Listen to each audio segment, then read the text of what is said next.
Metric পরীক্ষা বা SSLC পরীক্ষার কারণে অতি গুরুত্বপূর্ণ বিষয় হইছে story writing. It is a scoring part,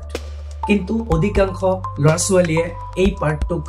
স্টোৰি ৰাইটিংক গুৰুত্ব দিয়া দেখা পোৱা নাযায়। যদি তুমি ভাল গ্ৰেড পাবলৈ আশা আছে তেতিয়াহ'লে তুমি এই স্টোৰি ৰাইটিংত গুৰুত্ব দিবই লাগিব, নহ'লে নহ'ব। কাৰণ ইয়াত 5 নম্বৰ দিয়ে। 5 নম্বৰ তুমি কম নম্বৰ পাইছা নেকি? 5 নম্বৰ বহুত নম্বৰ, বুজি পাইছা নাই? আজি আমি শিকিম স্টোৰি ৰাইটিংৰ ফুল কনসেপ্ট, ইয়াৰ ৰুলস আৰু প্ৰিভিয়াস ওয়াৰৰ কুৱেশ্যনছ বিলাক, লগতে ইয়াৰ অসমীয়া অৰ্থৰ সৈতে। Hello' dear students, welcome back to your dear teacher channel. এই ভিডিঅ'টোৰ জৰিয়তে আমি নৱম আৰু দশম শ্ৰেণীৰ কাৰণে আমি লৈ আহিছো স্টোৰি ৰাইটিংৰ full concept with easy explanation in Assamese. So ভিডিঅ'টো তোমালোকে সকলোৱে শেষলৈকে চোৱা, কাৰণ এই ভিডিঅ'টোৰ জৰিয়তে মই তোমালোকক দিম স্টোৰি ৰাইটিংৰ প্ৰিভিয়াস ইয়াৰৰ কুৱেশ্যনছ আৰু ইয়াৰ ফুল কনসেপ্ট, টিপস আৰু ৰেডিমেড ফৰ্মুলা। সো তোমালোকে ভিডিঅ'টো শেষলৈকে চোৱা, মাত্ৰ 15-20 মিনিট সময় দিয়া আৰু তোমাৰ এই 5 নম্বৰ নিজৰ কৰি লোৱা। একদম ইজি, কতো নাযাবা। প্ৰথম কথা আমি জানিব লাগিব স্টোৰি ৰাইটিং কি। What is স্টোৰি writing? গল্প লিখনি হৈছে কাল্পনিক বা বাস্তৱ ঘটনাৰ ওপৰত আধাৰিত লিখা এটা সুসংগঠিত কাহিনী। বুজি পাইছানে? মানে স্টোৰি ৰাইটিং হৈছে কাল্পনিক বা বাস্তৱ ঘটনাৰ ওপৰত আধাৰিত হ'ব লাগিব, আৰু এইটো সুসংগঠিতভাৱে মানে ৰুলস মেইনটেইন কৰি আমি এটা সৰুকে ধুনীয়াকৈ চমকপ্ৰদভাৱে আমি এটা গল্প লিখিব লাগিব। তাৰ কিছুমান ৰুলস আছে, একদম সহজ। ৰুলস খিনি ভালকে বুজি ললে তুমি 100% তুমি এই 5 নম্বৰ পৰীক্ষাত লিখি থৈ আহিব পাৰিবা। একদম ইজি। সেইকাৰণে অনলি 15-20 মিনিট সময় দিয়া, ভিডিঅ'টো শেষলৈকে চোৱা। আৰু এটা কথা ৰিকুৱেষ্ট কৰি আছো, যোনে যোনে এই চেনেলটোত নতুন আহিছা তেওঁলোকে চেনেলটো প্ৰথমে সাবস্ক্ৰাইব কৰি লোৱা, কাৰণ ইয়াত তোমালোকে ক্লাছ একদম 6ৰ পৰা 10 লৈকে ইংলিছ বিষয়টোৰ everything, grammar section, text section, সকলো সলিউশন পাবা। বুজি পাইছা নাই? আৰু ভিডিঅ'টো লাইক কৰি দিবা, শ্বেয়াৰ কৰি দিবা তোমাৰ ক্লাছমেটছলৈ। ঠিক আছে, বলা আমি ভিডিঅ'টো আৰম্ভ কৰো।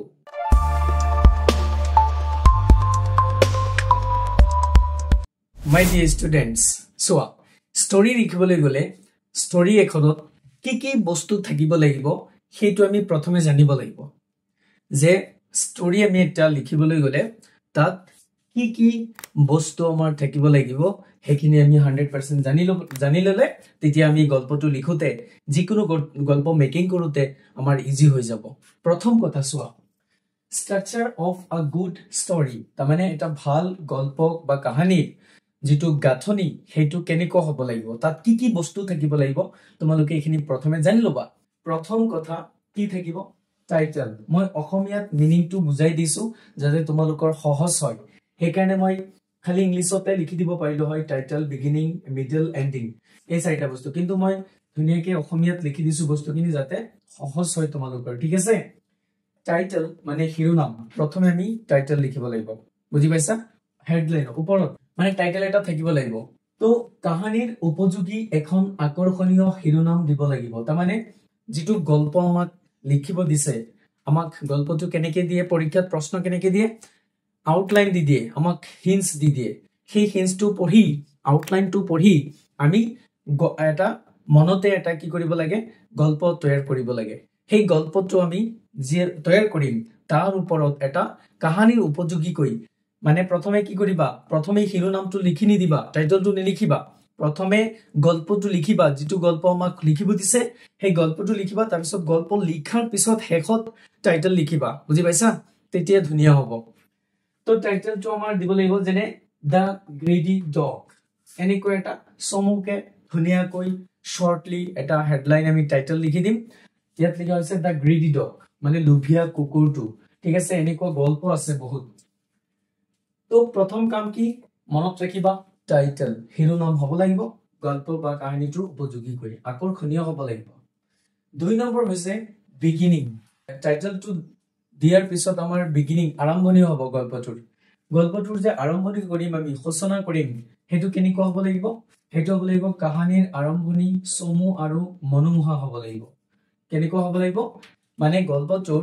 আৰম্ভণিটো একদম শৰ্ট আৰু খুব মুগ্ধকৰ মনোমোহা হ'ব লাগিব এটো ধ্যানত ৰাখিবা 2 নম্বৰ কাম হৈছে কি আৰম্ভণি বিগিনিং 3 নম্বৰ কাম হৈছে মিডল বা মেইন কন্টেন্ট যাক বুলি কও মিডল বা মেইন কন্টেন্ট মানে এটো হৈছে মূল অংশ গল্পটোৰ হেতু কেনেকুৱা হ'ব লাগিব কাহিনীৰ মূল ঘটনাৱলী ৰোমাঞ্চকৰ হ'ব লাগিব মানে যাতে মানুহে শুনি বা দেখি কি হয় এট্ৰেক্টিভ হয় ভাল লাগে তেওঁলোকৰ যুক্তি সংগত আৰু সংঘটিত হ'ব লাগিব তাৰ মানে তা যুক্তি থাকিব লাগিব আৰু সুসংগঠিত হ'ব লাগিব মানে কোনটো ষ্টপৰ পাছত কি আহিব ঘটনাটোত যাতে মানুহৰ শুনি কিউৰিসিটি জন্মে আগ্ৰহ জন্মে তেনেকুৱা হ'ব লাগিব হেতু হৈছে মেইন কথা তো 3 নম্বৰ কামত আহিব সি আহিব কি আমাৰ কন্টেন্ট বডি মানে মেইন মূল অংশটো আহিব ষ্টৰী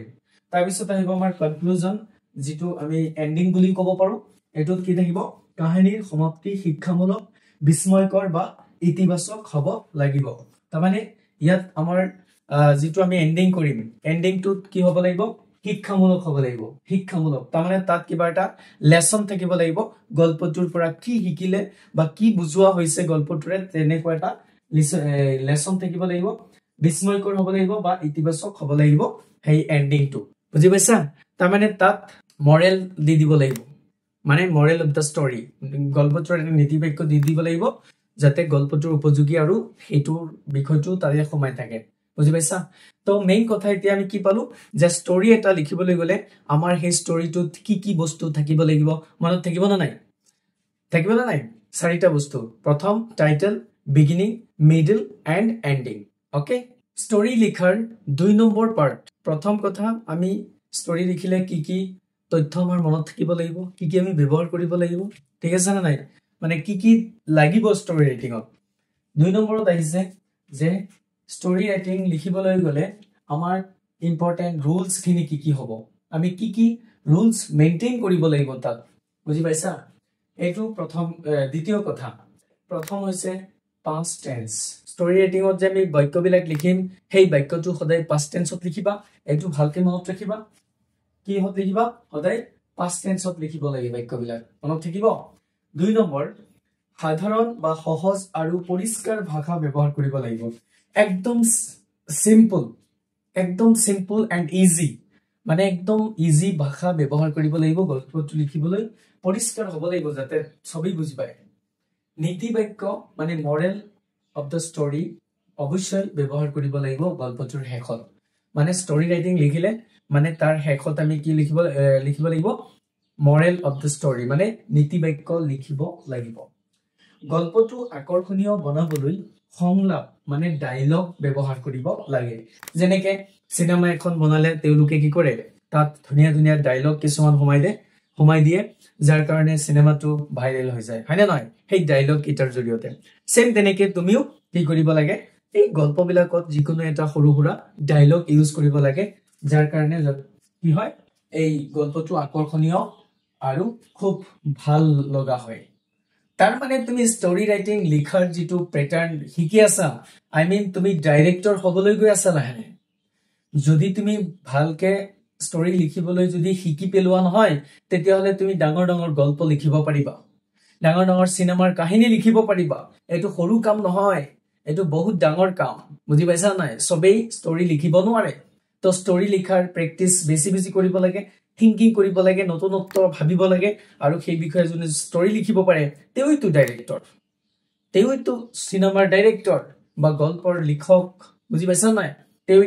কিতাপ লিখিব পাৰে গল্পৰ তাৰ পিছত আমি কি কৰিব লাগিব মেইনটেইন ফ্লো এন্ড কনসিকুৱেন্স মানে কাহিনীটোৰ প্ৰবাহ বা ক্ৰম বজাই ৰাখিব লাগে তাৰ মানে কাহিনীটো জোৰ পৰা আৰম্ভ হৈছে হেতুৰ লগত তাল মিল বা তাৰ যেটো সংগতি হেতু বজাই ৰাখি কি কৰিব লাগে গল্পটো আগুৱাই যাব লাগে তাৰ মানে যাতে তাল হেৰাই না যায় ঘটনা কোৰ পৰা আৰম্ভ হল কোত গৈ আছে হেতু যাতে মানে খেলিমেলি নহয় বুজি পাইছা না এইটোই আৰু ফ্লো মানে এইটোই মানে যাতে তাল মিল থাকে ক্ৰম মিল থাকে ওকে এইখিনি মনত ৰাখিবা এইখিনি ইম্পৰ্টেন্ট ৰুলস মানে ষ্টৰী ৰাইটিং লিখিবলৈ গলে আমি এই কেইটা ৰুলস ব্যৱহাৰ কৰিব লাগিব ওকে মৰমৰ ছাত্ৰ-ছাত্ৰীসকল এতিয়া চোৱা আমি মেইন পাৰ্টলৈ গুচি আহিছো মেইন পাৰ্ট কি মানে এতিয়া আমি এটা এক্সাম্পল লৈছো ইয়াৰ ফৰ্মুলা বুজিম আৰু ইয়াৰ এনসাৰো কৰিম বুজি পাইছা বহুত ইম্পৰ্টেন্ট সেকশন এটো তোমালোকে স্কিপ নকৰিবা হেকলৈকে চোৱা নহলে মূল বস্তুখিনি হেৰাই পেলাবা ষ্টৰী ৰাইটিংৰ মূল বস্তুখিনি হেৰাই পেলাবা যদি হেকলৈকে নোচোৱা বুজি পাইছা নাই চোৱা format and example of story writing মানে এটোৰ এনসাৰ কৰিলে আমি ফৰমেটটো বুজি পাম লগতে ইয়াৰ ষ্টৰী কেনেকৈ লিখিব লাগে সেইটো আমি বুজি পাম বুজি পাইছা এতিয়া প্ৰথমে চোৱা কোৱেশ্চন এটা লৈছো আমি এই কোৱেশ্চনটো আমি বুজি লও গল্প কেনেকৈ মেকিং কৰিব লাগে সেইটো আমি বুজি লও আগতে চোৱা ইয়াত কি কৈছে চোৱা write a story in about 100 to 150 words using the following outlines and give a suitable title and moral দেখিছানে দুইটা কথা তাৰ মানে এটা গল্প লিখিব দিছে 100 পৰা 150 শব্দ ব্যৱহাৰ কৰি তাত কি ব্যৱহাৰ কৰিব দিছে এই তলত উল্লেখ কৰা আউটলাইন বিলাক আমাক হিন্টস দি দিছে গল্পটো কেনেকুৱা হ'ব লাগিব কোনটো বিষয়ৰ ওপৰত হ'ব সেইটো আমাক দি দিছে and give a suitable আৰু এটা উপযুক্ত শিৰোনাম আৰু এটা নীতিবাক্য দিব দিছে এই গল্পটোৰ পৰা চোৱা আউটলাইন কি দিছে আমাক যে এ বয় ফলস ইনটু আ ৰিভাৰ তাৰ মানে এজন ল'ৰা কি হৈছে নদীত পৰি গৈছে people run to save him মানুহ দৌৰাদৌৰি কৰি আহিছে তেওঁক বচাবলৈ বুজি পাইছা a brave boy jumps in তেতিয়া মানে কি হৈছে এজন সাহসী ল'ৰা পানীত ঝাঁপ দিছে তেওঁক বচাবলৈ save him তেওঁক বচাইছে people praise him মানুহবিলাকে তেওঁক কি কৰিছে প্ৰশংসা কৰিছে এনেকৈ হিন্টস দিছে এতিয়া আমি কি কৰিব লাগিব চোৱা এনেকৈ প্ৰথমে গল্পটোৰ প্ৰশ্নটো ভালকে চাবা তাৰ পিছত তোমালোকে আউটলাইনখিনি পঢ়িবা মনোযোগ দি পঢ়িবা তাৰ ক্ৰমটো বুজি লবা ফ্লোটো বুজি লবা চোৱা ইয়াত কি হৈছে ঘটনাটো তাৰ মানে কাহিনীটো কেনেকৈ আৰম্ভ কৰিব লাগে মানে ধৰি লোৱা যে এদিনাখন এজন ল'ৰা কি হৈছে ৰাস্তাৰে খোজকাঢ়ি গৈ আছে নদীৰ পাৰেৰে হঠাৎ কি হৈছে ল'ৰাজন পিছলি নদীত পৰি গৈছে মানে খুব পানী দ্ৰুত গতিৰে বৈ যোৱা পানীত মানে কাৰেন্ট চলি আছে নদীৰ পানী তাত পৰি গৈছে পৰাৰ পিছত পানী ল'ৰাজন কি হৈছে উঠি বৈ গৈ আছে যেতিয়া তেওঁ চিঞৰিছে বচাও বুলি বুজি পাইছা নাই বচোৱা বুলি যেতিয়া চিঞৰিছে তেতিয়া ওচৰত থকা মানুহবিলাক দৌৰি কৰি আহি এই ঘটনাস্থলীত উপস্থিত হৈছে সবেই চাই আছে কিছুমানে আফসোস কৰি আছে নিৰাশ হৈছে এনেকুৱা ছবি কথা পাতি আছে আজিৰ জামানাত হয়তো মোবাইল দি ভিডিও বনাই আছে বুজি পাইছা নাই তেনেকুৱা এটা দৃশ্য ক্ৰিয়েট কৰি আছে কিন্তু চোৱা এনেকুৱা আমি গল্পটো মেকিং কৰিব লাগিব তাৰ পিছত এনেকুৱা ভিৰ হৈছে কোনেও মানে সাহস কৰা নাই কি কৰিবলৈ মানে পানীত ঝাঁপ দি বচাবলৈ হঠাতে এজন ল'ৰা আহিছে আহি কি কৰিছে সাহসী ল'ৰা আহি তেওঁ মানে দেখিছে মানে কোনোবা পানীত পৰিছে বাচ্চা এটা তো তেওঁ 1 মিনিটো সময় নোলোৱাকৈ কি কৰিছে ধৰি লোৱা তেওঁ পানীত লগলৈ ঝাঁপ মাৰি তেওঁক মানে বহুত কষ্ট কৰি ষ্ট্ৰাগল কৰি তেওঁক বচাই যেতিয়া পাৰলৈ টাইনি টুনি আনিছে আনাৰ পিছত সকলো মানুহ কি হৈছে চিয়াৰ কৰিছে আনন্দিত হৈছে উৎসাহিত হৈছে আৰু সাহসী ল'ৰাজনক মানে তেওঁক প্ৰশংসা কৰিছে সবেই তাৰ মানে এনেকৈতো ঘটনা হ'ব না এইটো বুজি পাইছা নাই এইটো সেম মিলি আছে তেনেকে এনেকৈ এটা গল্প আমি মনতে বনাই পেলাব লাগিব আউটলাইনস বিলাক পঢ়ি বুজি পাইছা এনেকে বনাই তাৰ পিছত আমি গল্পটো লিখা আৰম্ভ কৰিব লাগিব গল্পটো লিখি তাৰ পিছত হেকত আমি কি দিব লাগিব এটা টাইটেল দিব লাগিব এটা মডেল দিব লাগিব নীতিবাক্য এটা দিব লাগিব এই দুটা কাম পিছত কৰিবা গল্পটো লিখি বুজি পাইছা বলা এতিয়া আমি এই প্ৰশ্নটো সলিউশন কৰো তেতিয়া আৰু ক্লিয়াৰলি বুজি পাবা হেকত ইম্পৰ্টেন্ট 8টা মান ষ্টৰীৰ প্ৰশ্ন দিম যিকেটা প্ৰেক্টিস কৰিলে পৰীক্ষাত আহাৰ চান্স আছে হেকাৰণে কেতিয়াও স্কিপ নকৰিবা তোমালোকে হেকত কি দিম 8টা মান প্ৰশ্ন দিম ষ্টৰী ৰেটিংৰ যিকেটা টপিক তোমালোকৰ মোস্ট ইম্পৰ্টেন্ট আগন্তুক মেট্ৰিক পৰীক্ষাত আহাৰ সম্ভাৱনা 99% সো লিখাটো অলপ চাপাটি হৈছে জায়গা কম যে হেকাৰণে তোমালোক অলপ এনেকে মোবাইলটো হৰাইজন্টাল কৰি জুম আউট কৰি লিখি লবা ঠিক আছে ওকে চাই এতিয়া চোৱা প্ৰশ্নটো আমি বুজি পাইছিলো হয়নে নাই কি লিখা আছিল সেই মতে গল্পটো বনোৱা হৈছে প্ৰথমে আমি বিগিনিং প্ৰথমে আমাৰ টাইটেল হ'ব লাগে, টাইটেলটো পিছত লিখিব লাগে একচুৱেলি, তো মই লিখিলো যেহেতু এইকাৰণে লিখি দিছো আগতে। চোৱা, তো এনেকৈ গল্পটো লিখিব লাগিব। চোৱা যে এদিনাখন কি হৈছে, one day afternoon a young boy was playing near a river bank। এদিনাখন আফটাৰনুন, বুজি পাইছানে? তাৰমানে দুপৰীয়া সময়ত এজন যুৱক ল'ৰা নদীৰ পাৰত খেলি আছিল। A young boy was playing nearby river bank, নদীৰ পাৰত খেলি আছিল। When he accidentally slipped, যেতিয়া তেওঁ কি হৈছিল, দুৰ্ঘটনাগ্ৰস্তভাৱে মানে পিছল খাইছিল, and fell into the fast flowing water, তাৰমানে দ্ৰুত গতিৰে বৈ যোৱা পানী থকা নদীত পৰি গৈছিল। বুজি পাইছা? তাৰপিছত এইটো গল্পটো এনেকে মেকিং কৰিব লাগে, আৰম্ভণিটো হয়নে? He screamed for help as he struggled. He screamed for help as he struggled to stay afloat. তাৰমানে কি কৈ আছে, তেওঁ চিঞৰিছিল কিহৰ কাৰণে? সহায় বিচাৰি। He screamed for help, সহায়ৰ কাৰণে তেওঁ চিঞৰিছিল। যেতিয়া পানীত পৰি গৈছিল নিশ্চয় তেওঁ চিঞৰিব, হয়নে নহয়? নিশ্চয় চিঞৰিব। তো তেওঁ চিঞৰিছিল as he struggled, যেতিয়া তেওঁ সংগ্ৰাম কৰিব লগা হৈছিল, সংগ্ৰাম কৰি আছিল to stay afloat, তাৰমানে উপঙি থাকিবলৈ। পানীত যেতিয়া পৰি গৈছিল সৰু বাচ্চা, তো তেওঁ পানীৰ ওপৰত ভাহি থাকিবলৈ, উপঙি থাকিবলৈ বহুত সংগ্ৰাম কৰিছিল, আৰু তেতিয়া হেল্প হেল্প বুলি চিঞৰিছিল। বুজি পাইছা নাই? Hearing the cries, মানে এই কান্দোনৰ শব্দ শুনি people from the nearby village কি কৰিছিল, এই ওচৰে পাজৰে থকা গাঁওবিলাকৰ মানুহ কি হৈছে, rushed to the spot, মানে ঘটনাস্থলীলৈ দৌৰা দৌৰিকে আহিছে। Some shouted for help, কিছুমানে মানে চিঞৰ বাখৰ কৰি আছিল, এই সহায় কৰা, সহায় কৰা, কোনোবাই সহায় কৰা, কোনোবা পানীত ঝাঁপ দিয়া, এইটো কৰা, মানে নিজে নকৰে বেলেগক কৈ আছে এইটো কৰা সেইটো কৰা। বুজি পাইছা? শাউটেড কৰি আছে। Others looked around anxiously, তাৰমানে অন্যান্য বিলাক কি কৰি আছে, অন্য লোকবিলাকে খুব উদ্বিগ্নভাৱে চাই আছে। বুজি পাইছা? But no one dared to jump in, কিন্তু কোনেও এই ফাষ্ট ফ্লোয়িং মানে দ্ৰুত গতিৰে বৈ যোৱা পানী থকা নদীত ঝাঁপ দিবলৈ কোনেও সাহস কৰা নাছিল। বুজি পাইছা নাই? ডেয়াৰ্ড মানে সাহস কৰা। তো এইখিনি হৈ গৈছে আমাৰ কি, আমি কি বুলি লিখিব পাৰো, বিগিনিং। বুজি পাইছা? এইখিনি হৈ গ'ল আমাৰ বিগিনিং। তাৰমানে বিগিনিংটো চমু হ'ব লাগে আৰু ধুনীয়া হ'ব লাগে। এইটো অলপ লম্বাই হৈছে কাহিনীটো, কাৰণ এইটো ঘটনাটো মিলাব লাগিবতো, সৰুকে মিলাব পাৰি। তো এইটো এটা ধুনীয়াকে গল্প কেনেকে লিখিব লাগে সেইকাৰণে অলপ লং কৰি দিছো তোমালোকক। তোমালোকে পাৰিলে আৰু চমু কৰি লিখিবা। আৰম্ভণিটো এটা বা দুটা বা তিনিটা সেন্টেন্সৰ ভিতৰত দিবা, কন্টেন্ট বডিটো দুটা সেন্টেন্সৰ ভিতৰত বনাই দিবা, এন্ডিংটো তোমালোকে এটা বা দুটা সেন্টেন্সৰ ভিতৰত বনাই দিবা। বুজি পাইছা নাই? তাৰ কাৰণে প্ৰেক্টিচ কৰিব লাগিব। বুজি পাইছা নাই? তো তাৰপিছত চোৱা, মেইন কন্টেন্ট বডিটো চোৱা, য'ত নেকি ৰোমান্স থাকিব লাগিব, য'ত নেকি আকৰ্ষণীয় ঘটনা থাকিব লাগিব। জাষ্ট দেন, ঠিক সেই মুহূৰ্ততে কি হৈছিল,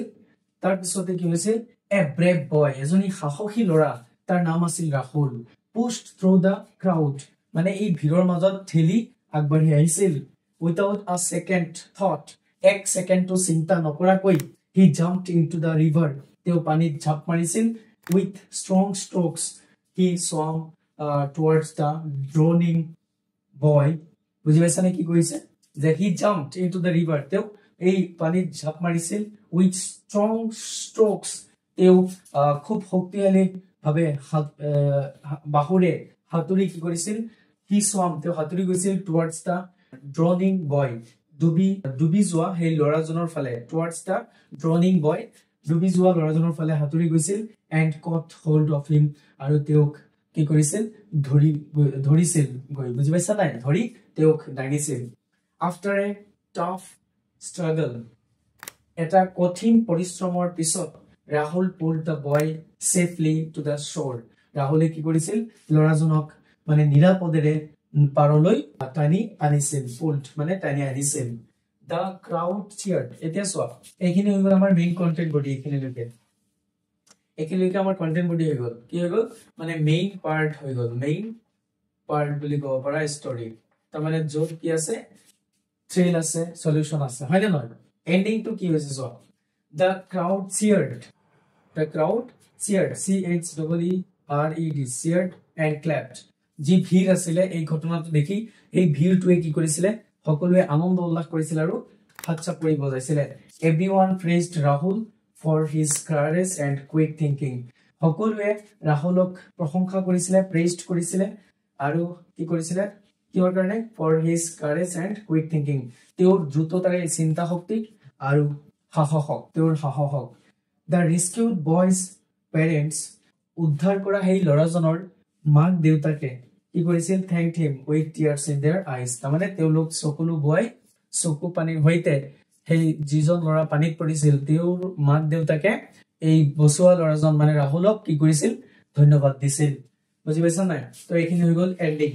কাহিনীটো এনেকে সজাব লাগিব যত নেকি ৰোমান্স থাকিব বাস্তৱতা থাকিব যুক্তি থাকিব ধুনীয়াকে মানে আউটলাইনটো পঢ়িবা মনতে আগতে গল্পটো বনাই লবা তাৰ পিছত লিখা আৰম্ভ কৰিবা ইয়াৰ মডেল হৈছে ফৰচুন ফেমাস দা ব্ৰেভ বুজি পাইছা নাই যিটো কাম কোনেও কৰিব নোৱাৰে বা কৰিবলৈ সাহস নকৰে সেই কামটোই তো আমি কৰি দেখুৱাব লাগে তেতিয়াইতো তুমি ইউনিক হবা আৰু তুমি সাহসী বুলি পৰিচয় হবা তুমি জ্ঞানী উদাৰ বহুত কিবা কিবি যিটো কামত তুমি যেতিয়া সহায় কৰিবা সেইটো হিচাপে তুমি এটা পদ পাই যাবা এটা নাম পাই যাবা মান পাই যাবা বুজি পাইছা নাই সেইকাৰণে আমি হ'ব লাগে ইউনিক সকলোৰে দৰে নহয় যোনে যিটো কাম নকৰে সেইটো আমি কৰিব লাগে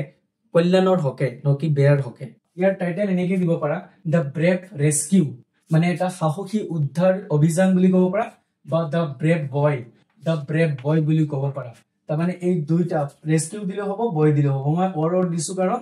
তোমালোকক বুজোৱাৰ কাৰণে তোমালোকে এটাই দিবা যে দ্য ব্ৰেভ ৰেস্কিউ বা দ্য ব্ৰেভ বয় বুলি দিলেও হ'ব টাইটেলটো এটা সমু আৰু ধুনিয়া উপযোগী হ'ব লাগে কাহিনীটোৰ লগত মিলাই বাস তোমালোকৰ হেল্প হোৱাৰ কাৰণে কেইটামান মই কি কৰিছো পিক আপ লাইন উঠাই দিছো চোৱা common story starters in SSLC exam তাৰমানে ধৰি লোৱা মেট্ৰিক পৰীক্ষা দিবলৈ বহিছা বা পৰীক্ষা দিবলৈ বহিছা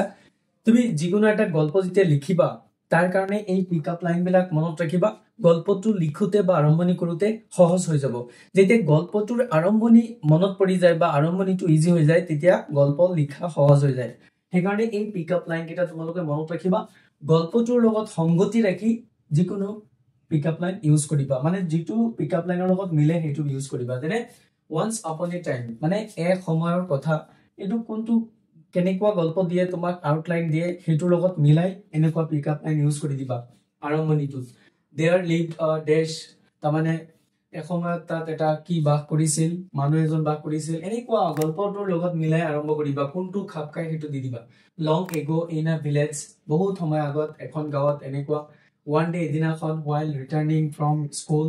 এটো মই জাস্ট ইউজ কৰিছো এই অলপ আগত ব্যৱহাৰ কৰিলো এই অলপ আগত যে আমি ষ্টৰীটো লিখিলো হেতুত কি কৰিছো এই লাইনটো পিক আপ লাইনটো ব্যৱহাৰ কৰিছো এইখিনি মই ইউজ কৰা নাই one day ইউজ কৰি দিছো it was a dark and stormy night মানে এটো কি আছিল এন্ধাৰ আৰু খুব ভয়ংকৰ মই নিশা আছিল কিবা এটা ঘটনা বুজাবলৈ গৈ তুমি এইটো পিক আপ লাইন ইউজ কৰিব পাৰা নিখাৰ ডেঞ্জাৰাস পৰিস্থিতি কিবা দুৰ্ঘটনা হৈছে তেনেকুৱা ক্ষেত্ৰত মানে ষ্টৰীটোৰ আউটলাইন চাই তুমি মনতে গল্পটো সাজি এনেকুৱা পিক আপ লাইন কোনটো লগত মিল খায় তোমালোকে ইউজ কৰিবা তো পিক আপ লাইন কেটা ভালকে মনত ৰাখিবা ওকে তো এই 5 নম্বৰ পাৰ্টটো হৈছে সোৱা তোমালোকক 8টা মই ইম্পৰ্টেন্ট টপিক দি আছো এইকেটা তোমালোকে প্ৰেক্টিস কৰিবা সেইকেটা হৈছে the honest woodcutter the lion and mouse সিংহ আৰু নিগনি দ্য হেয়াৰ এণ্ড টৰ্টইজ কাছ আৰু শহাপহু the farmer and his sons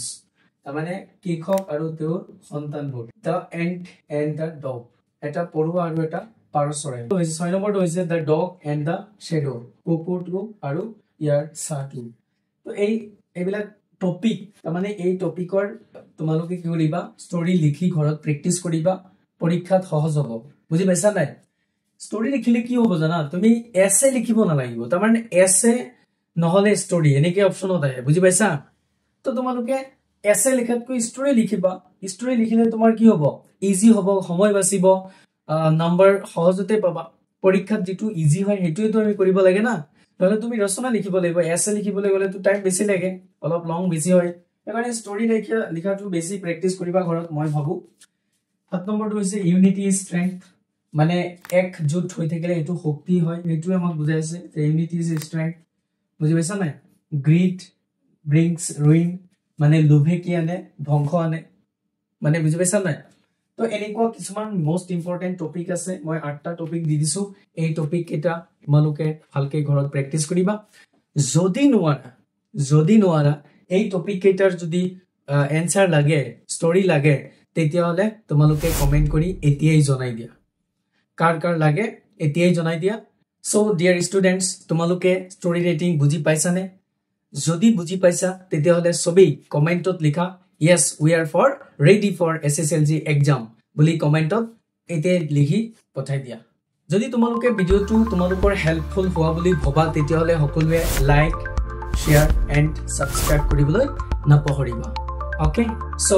press the bell icon for more educational videos keep learning and stay confident thank you bye bye